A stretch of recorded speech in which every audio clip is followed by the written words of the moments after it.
There we go. Now we're recording. All right. People are hopping in. Please turn your cameras on while we're coming in just so we can see who we're talking to. Uh, we have Kevin Finnegan here today from Mission Mortgage. And what we'll be talking about today are the different loan programs. And you need to know this. Even though you're going to be sending your client to connect with a lender, it's really important for you to have some basic understanding of the different loan types and just kind of how it'll affect your transaction. And with that, I'll send it over to you, Kevin. Well, thank you very much. I appreciate you having me again.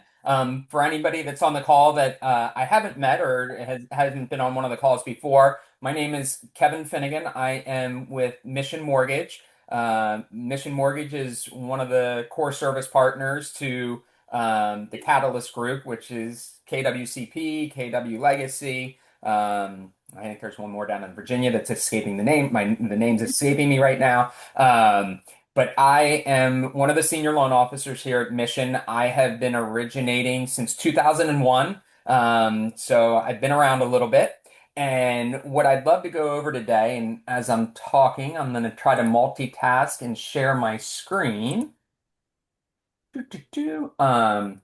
Is go over some of the kind of I'm not going to go super in depth, but just kind of go over the different loan programs, the basic loan programs that are out there, and then depending on questions, we can dive a little deeper or get into kind of some more of the niche programs that may be available. But to start, I just kind of wanted to go over, I'm sure you've heard of conventional loans and government loans like FHA and VA. So that's really where I wanted to start.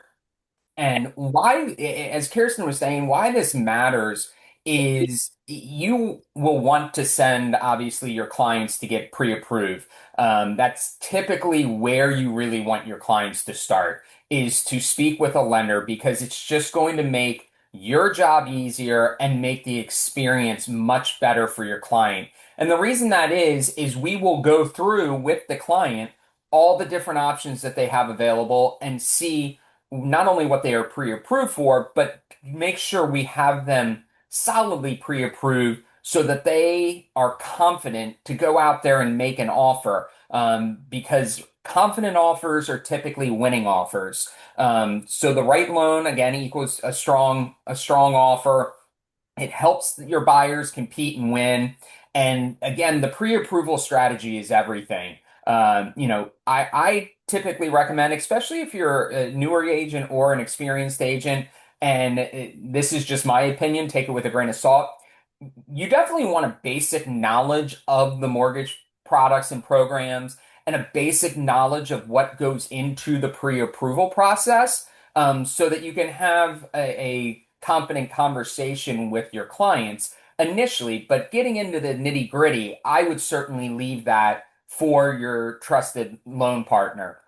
I don't know if anybody was on. We did a virtual event on Tuesday with an agent out of Philly named Adam Boxman, and he strictly works with buyers. Has been an agent for about 20 years, and he knows a lot about mortgage, but he very rarely answers any mortgage questions. He directs it always back to his one of his trusted lending partners because over the years he has found that that just creates a much better, what he calls an epic experience. His goal is to create an epic experience because we all work on referrals. And if the clients have an epic experience with you as the agent and their lender, then that is a good roadmap to get referrals down the road. So again, this isn't for you guys going over these programs today. The goal isn't to make you loan officers or mortgage experts. It's just to go over the basics so you have a general idea. So I'd like to start with conventional loans. Conventional loans, you've probably heard of Fannie Mae and Freddie Mac. They are responsible for the conventional loans. They have their own underwriting guidelines, very similar. There's some small differences between the two. At Mission, we can underwrite to both Fannie and Freddie, which is nice, because there are times where I may want to take something Freddie for one reason or another, and we have that option. And it just more options we can provide to your clients, again, the better experience they can have. So when it comes to conventional loans, the first thing I always like to talk about is down payment. With a conventional loan, there are options for as little as 3% down to 20% down or more. Even today, after doing this for 25 years, I still get clients that there's this perception that with a conventional loan, you have to have 20% down. And that's not the case. Again, we can go as little as 3% down. And I'm going to talk about two specific Fannie and Freddie conventional programs here in a minute called Home Ready and Home Possible, which will allow folks to go down to 3% versus a standard 5% down. Um, but again, that 20% comes from if you put less than 20% down, and you'll see here the third bullet point down, you end up paying what's called private mortgage insurance. And with the amount of the PMI, the acronym for the private mortgage insurance is PMI, the amount that monthly mortgage insurance will depend very much on the credit score and also the amount down. So if you're doing 5% down versus 15% down, you're going to have a higher monthly mortgage insurance payment.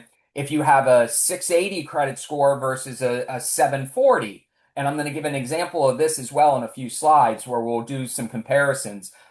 With the higher the credit score and the more down, the lower the mortgage insurance. But again, this notion of needing 20% to go conventional is just not the case. I mentioned credit scores. With conventional loans, with most lenders, even though Fannie and Freddie a few weeks, maybe months ago now, technically got rid of their 620 minimum credit score requirement, a lot of lenders have put their own what they call overlay in place. So even though Fannie and Freddie technically don't have a minimum credit score anymore, a lot of lenders still have that 620 that has always been there in place. The reality is, if you have somebody with a 580 or 590 credit score, there's going to need to be some definite good compensating factors with a lender that will allow the less than 620. They're going to look for some additional compensating factors. Maybe a larger down payment, meaning instead of 5% down, someone's able to put 10% down. Or after closing, they're able to show that they have, 5 or 6 months of mortgage payments in their accounts as what we would call reserves. So again, it is possible to get go below 620 on the conventional loans, but it's still somewhat of a challenge. This is the conventional loans. I put this last bullet point on here because we hear this a lot. It's best for strong borrowers. What is a strong borrower? It's somewhat subjective. Just because somebody has a 680 credit score versus a 780 doesn't mean they shouldn't go conventional. And we'll get into that in a minute as well. I mentioned within the conventional space, there are two specific programs. They're very similar. One's through Fannie Mae and one's through Freddie Mac, excuse me. They're called Home Ready, Home Possible. And what these allow for is to go down to a 3% down payment. These do still have the minimum 620 credit score requirement. The nice things with these programs is twofold. Instead of the standard 5% down, you can go to 3% down. The other nice thing is it will have a reduced mortgage insurance, monthly mortgage insurance premium. So it's definitely a great option. It used to be strictly for first-time home buyers, but that is not the case anymore. You don't need to be a first-time home buyer anymore to potentially use the Home Ready Home Possible. There are income limits that do apply, but as you'll see, they're fairly high in our area. It goes off of 80% of AMI, which is the area median income. There is the opportunity that there is no income limit, and this takes place in what are called low income census tracts. This is a little bit of a challenge because typically until you have a specific property, that's how you're going to check and see if it's in a low income census tract.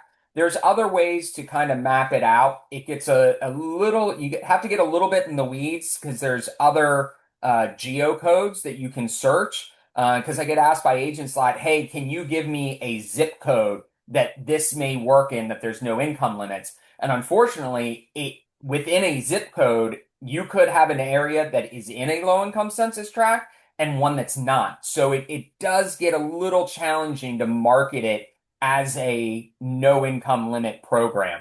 Definitely possible, but it's normally going to be we're going to find out on a property by property case. Now, as far as the income limits go, I tried to cover the areas that I thought most of you would be doing business in. If there's another county or area, let me know and I can certainly check for you. But in Montgomery County, PG, DC, Northern Virginia, Frederick, the income limit is 129,600. In areas like Baltimore, Howard County, Anne Arundel, Hartford, it is a little bit lower. It's 104,240. And the reason that is the areas like Montgomery County, PG, they are tied to the DC area median income, whereas Howard, Anne Arundel, Hartford is tied to Baltimore's area median income. So the DC is slightly higher than the Baltimore, and that's why you get this little bit of a difference between the two. So from here, we're going to discuss your FHA loans. Your two big FHA loans, or excuse me, your two big government loans are FHA and VA. There's also a USDA loan that is meant for rural areas. We don't see as many of these as we used to. It is USDA is 100% financing as well. Again, a case by case basis typically. But the big ones are the FHA and VA. FHA is going to be a 3.5% down payment. You can certainly put more. Most lenders will go down to a 580 credit score with that 3.5% down payment option. There are lenders that will allow for less than a 580, but that down payment jumps up to 10%. I had mentioned with the conventional loans putting less than 20% down that you have PMI, private mortgage insurance, which is paid as part of your monthly payment. FHA not only has monthly mortgage insurance, it also has an upfront mortgage insurance premium. That premium can be rolled into the loan and financed into the loan. They certainly, a client, a borrower, or buyer certainly can pay that upfront premium out of pocket. In 25 years, I've never had it happen. So 99.8% of the time, let's say, it's going to be rolled into the loan. The upfront is typically going to be 1.75% of the sales price. And the monthly amount is right now, again, depending on down payment, but with the standard 3.5% down, is typically going to be 0.55.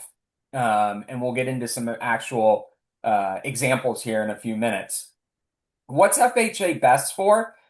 It does allow for the lower credit, and it also allows for a higher DTI. There was a time years ago that FHA kind of had a little bit of a stigma as being a quote unquote bad loan, or was only for situations where someone had challenging credit or a lower credit score. And that's just not the case. And I'm going to give an example here to kind of demystify that myth, if you will, because especially recently, there are times, especially if a client has a pretty good credit score, where the interest rate is going to be lower than conventional, and the mortgage insurance, the monthly mortgage insurance, is either very similar to the conventional or can actually be lower. So just because a client qualifies for a conventional loan doesn't mean there won't be instances where we may take them FHA. And I still do have times where a client's presenting an offer to a listing agent, and especially I don't want to do any ageism, but if it's an older agent, they still may have this idea that FHA is going to be they're not a strong borrower, and I have to explain to the agent, no, they're actually Credit scores in the high 700s. They have excellent employment income. They have cash in the bank. The reason we're taking this FHA is it's a better option for the client. They have a lower monthly payment. They have lower out-of-pocket costs. And the agents are like, I didn't even know this was a thing. So again, that old kind of stigma of FHA being a bad loan just isn't the case. And then we have VA loans. VA is going to be for your veterans that are eligible for a VA loan. My one big piece of advice, and again, you can either ask this question yourself. If not, it's the first question I always ask a veteran that says they're eligible for a VA loan. Ask them if they have a copy of what's called their certificate of eligibility, because there are instances, for instance, you have somebody that's in the National Guard. That's usually the most common example where somebody's in the military, but depending on their time in the National Guard and the service they've provided in the National Guard, they may not actually be eligible for a VA loan. And they just think they are because they're like, hey, I'm in the National Guard. A lot of my buddies in the National Guard have used the VA loan. So you always want to ask if you know you're working with a veteran, say, hey, do you have a copy of your certificate of eligibility, or have you pulled your a copy of your certificate of eligibility? Because number one, we want to make sure they are eligible for the VA loan. And then number two, you have what is called your entitlement. And that will tell the lender if they can do 100% financing or 0% down. If they have used their VA eligibility in the past, there are times where they may not have what is called full entitlement, but we will be able to see on the certificate of eligibility how much entitlement they have. And just because they may have used some of their entitlement and it hasn't been fully restored doesn't mean they may not be able to go 100% financing still. Depending on how much of the entitlement they have left, they very well could, or they may have to put a certain amount down. And there's a whole formula that we use to calculate that. So again, the great thing with VA is it's zero down typically. There is no mortgage insurance, similar to the FHA having an upfront mortgage insurance premium. VA has a funding fee, but again, just like the upfront MI on FHA, it gets financed into the loan. That the amount of that depends on if they're using their eligibility for the first time or if they're a repeat user. If you have a veteran that is disabled, and this is another reason we want to see the certificate of eligibility. There are instances, depending on their disability, they may be exempt from paying that funding fee. And so that is something we also get from the certificate of eligibility. Best loan is for eligible veterans, because if you are not a veteran, you can't do the VA loan. Um, what I'd like to do now is, if you bear with me, is I wanted to show you kind of the comparison of conventional financing versus FHA for two reasons. This is assuming a client. You'll see here at the top it says $400,000 home possible 680. So we're talking about a $400,000 sales price, and they have a 680 credit score compared to a $400,000 sales price and an FHA loan. And then I also did the same sales price, but instead of a 680, I did a 740. And I'll explain why I did that in a minute. But under these scenarios, you'll see we have the $400,000 sales price. With this home possible, we assumed the 3% down, which was giving us a loan amount of 388. And then with the FHA, this would be the 3.5% down. But you'll notice this loan amount's kind of a weird figure. And the reason that is that has the 1.75 upfront mortgage insurance premium added back into it. Now, this is what I mentioned earlier. If you look at the interest rate, and these were as of close of business yesterday, the conventional home possible option for the 30-year fix was at 6.49, whereas the FHA was at 6.125. And then your total monthly payment, you'll see the FHA in this scenario is going to be slightly lower than the conventional option. But you'll also see because the conventional is 3% down, whereas FHA is 3.5% down, your total cash to close is slightly higher with the FHA option. So this becomes a scenario for your clients. What's going to be more important to you? Is a slightly lower monthly payment? Is the payment a little bit more of a pain point for you, or is the cash to close a little bit more of a pain point for you? But again, we're offering them the different options. Now, the reason I wanted to show a 740 credit score is if you notice on the conventional option, the interest rate stayed the same as of yesterday with this scenario, but the FHA dropped from 6.125 to 5.99, and your monthly payment came down a little bit. So if we go to this next page, what we want to look at, because some of the part of that monthly payment has your property taxes, your hazard insurance, your mortgage insurance, which goes into what's called an escrow account. But if you look at this the first row here, P&I, your principal and interest payment, this is where you'll see the difference in the principal and interest payment because of the lower interest rate between the conventional option and the FHA option. And the same thing in columns 3 and 4. The other thing I wanted to point out here, I assumed again the property taxes are going to be the same across the board. Hazard insurance or homeowners insurance, same thing, I kept that constant across the board. But here's where you'll notice with the mortgage insurance, with the conventional option with 3% down and the 680 credit score, the difference in the mortgage insurance is not that much. But because the interest rate was lower, that's why your monthly payment was lower on the FHA option. And to further compare that, it kind of flip-flops though with the when you go up to a 740 credit score because you can see the difference in the mortgage insurance between a 680 credit score and a 740 credit score is pretty significant. You're going from about $168 a month to $84 a month. So again, this is one of those scenarios depending on the client, meaning where their credit score is, are they in a situation where they're a little tighter on the cash, but their debt to income ratio, we have some wiggle room there.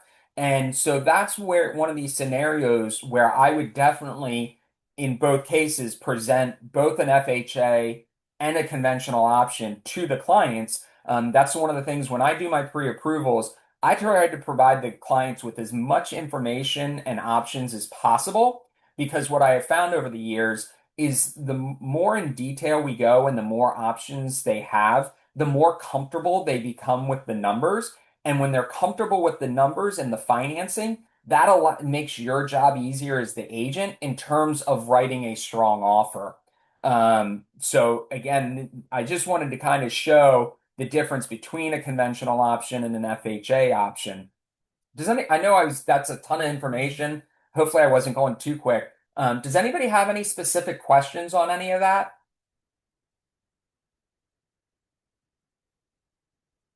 No worries. Yeah, yeah, Oh, sorry, because I have a question.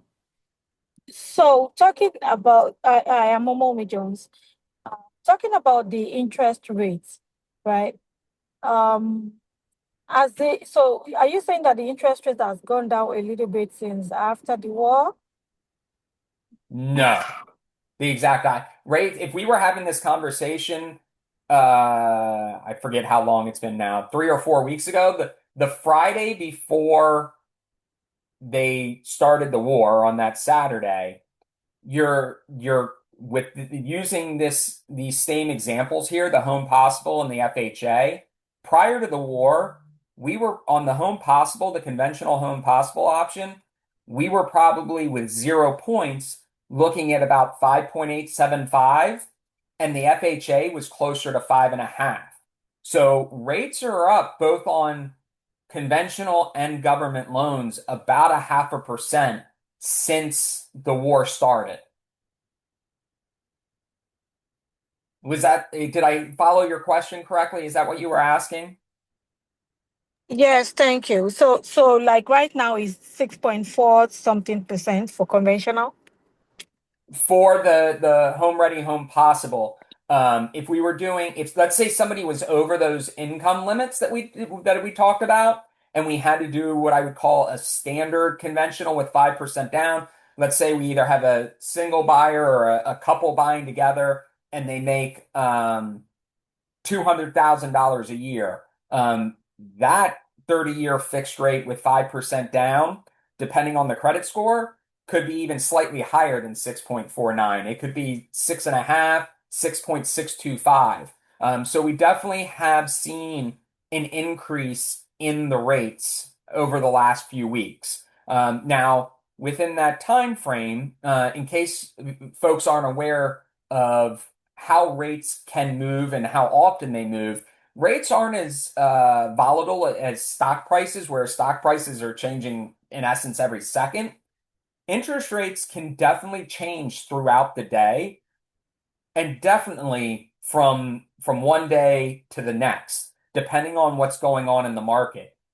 We Today's Friday, I believe it was either yesterday or Wednesday. It's been a little bit of a rough week in the markets for mortgage rates. There was one day where lenders actually had, we call it a repricing, and rates went up from the time rates came out in the morning to the end of the business day. There were two rate increases in one day because there was so much volatility going on. So it's definitely rates have been on a little bit of a roller coaster ride. There's been some days, depending on the headlines, where we've seen rates come back down a little bit. But generally speaking, overall, comparing rates before the war to now, they are definitely higher. Um, and I've been getting asked a lot recently with everything going on, are rates going to come back down? And the answer is yes. It's just we don't know how quickly or when until there's a better idea of how long the war will last and how quickly after, whether it's a ceasefire or whatever it may be, there will need to be some stability, whether that's for a few days or a few weeks. But generally speaking, if you look back at history, and there have been other times when we've been in war or had wars where rates, if you look at the charts, rates typically jump up during wartime, and then as things become more stable or war ends, they will come back down. Um, right now, there's, aside from the war, some of the other effects of the war are impacting mortgage rates as well. I'm sure anybody that's filled up their gas tank in their car in the last few weeks recognize how much gas prices are up. That's because oil prices are up, and when oil's up, that is what they call an inflationary situation because oil impacts so many things. And so as oil continues to rise, that is an indicator that we're probably going to have inflation. And typically, when we have inflation, rates go up. So again, I apologize. I took economy was my major, and I can get a little nerdy with numbers. I know that's not what we're here to talk about. So, but you know, I can continue talking about it. If there's follow-up questions, I don't mind. But so hopefully that was helpful. Yes, thank you. Mhm. Um, and to go back to the mortgages for a second, um, within like a conventional loan or an FHA loan, any of these loans, I mentioned a 30-year fixed mortgage. There's also what are called ARMs or adjustable rate mortgages, where you'll have a lower rate for a certain period of time. An example would be what's called a 5/5 ARM or a 5/1 ARM, depending on the lender. And what that means is you will get a slightly lower rate than a standard 30-year fix, but that five means the rate's only locked for 5 years. And then to make it easy, we're going to say it's a 5/1 ARM. That one represents that after that initial 5-year period, the rate can adjust every year. There are caps, both ceilings and floors, on how much it can adjust in the first adjustment and then annually. And then there's a maximum, what they call life cap. So those are mortgage products within the mortgage programs, like a conventional or FHA. So you may hear clients ask about ARMs or adjustable rate mortgages, and that's what those are. As far as kind of other niche programs or within, let's say, the FHA world, there are one of the things with Mission Mortgage, we are what's called a mortgage broker. So we work with quite a few different lenders, and we have lenders that specialize in FHA and VA, not only specialize in your standard FHA and VA loans, but if you do have clients that maybe have had some credit challenges in the past and their credit scores are on the lower side, whereas if they were to go to where they bank, for instance, if they bank at one of the big banks or a credit union, that bank or credit union may not be able to get them approved or pre-approved because we have access to different lenders. And as I said, lenders that kind of specialize in some of these more difficult deals. There is options there as well within the FHA. So just because they have a 610 or a 600 and they weren't able to get pre-approved by a previous lender, whether that's their bank or credit union or another local lender, doesn't mean there may not be an option for them still. It may be a challenge. I'm always very upfront with the agent and their client when we are dealing with somebody that has had some credit challenges, has lower credit scores. It typically does take a little more effort on the client's part. A lot of times, the underwriters are going to ask for a lot of conditions, a lot of documentation, and there can be a lot of back and forth. But to try to kind of ease the stress of that, I try to be as upfront as possible with the clients when we have one of those difficult situations that, hey, we're going to do our best to get this done and put those keys to your new home in your hands. But it's going to be a little bit challenging. And as long as you're patient with us, we should be able to get to the finish line. And the nice thing with some of these lenders that we do work with that specialize in some of these more challenging loans is they will actually do a full formal pre-approval, meaning the underwriters look at the file prior to them going out and finding a property. And again, what that allows everyone to do is have a confident, strong offer. So although they may have been denied by a previous lender, if they're willing and would like to, we can try to run them through a formal pre-approval prior to them identifying a property, work through all the kinks, if you will, and get them fully pre-approved. So then when they go out and find a property, we've already done all the legwork. And once they're under contract, then it's going to be, hopefully, it typically should be a smooth transaction. Whereas if you have a challenging borrower and we try to do it once they're under contract, or we have the conversation that, hey, this should be, we can get you pre-approved, but until an underwriter reviews this and you get under contract and then it goes to the underwriter, that's where clients typically don't end up having a great experience.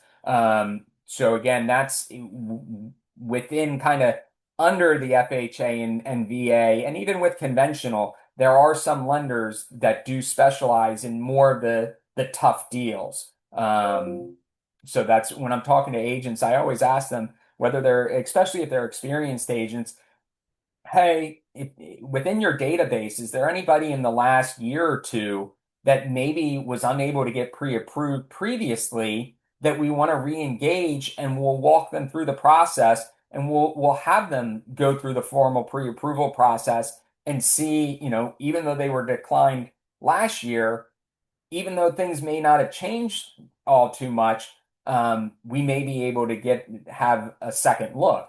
And then now, by you re-engaging the client, now you have a client that's getting under contract. they're super happy. It creates a good experience. So that's again an option there as well. So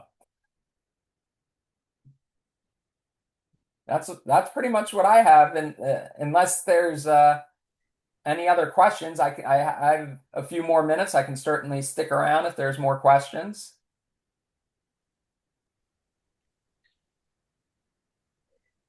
All right. Well, thanks, Kevin. I appreciate Thank you very it. much, Kevin.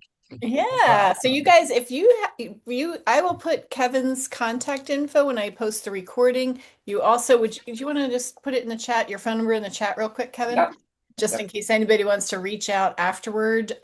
Just, if you have a client in mind, wouldn't be a bad idea to just reach out and kind of discuss what your options are, you know? Yeah. All right. Well, thank you all. Oops, I did it twice. Hold on. Okay. Hey, twice is better. My Get your phone number in fingers were there. too fast for my I hear you. wrist. Yep. Take down Kevin's number so that you have it. Take down his email address. And I will be posting that when I post the recording of this class. I'll put that in there as well, just so that, anybody watching the recording later sees this, or if you guys didn't take it down right. And thanks for showing up today, everybody. And thanks so much for meeting with us today, Kevin. Absolutely. I hope everybody has a great weekend. Yep. All right. Thank Bye, you. Thank everybody. you. Bye Same now. to you, Kevin. All right. Thank you Thank very much. you. Mhm.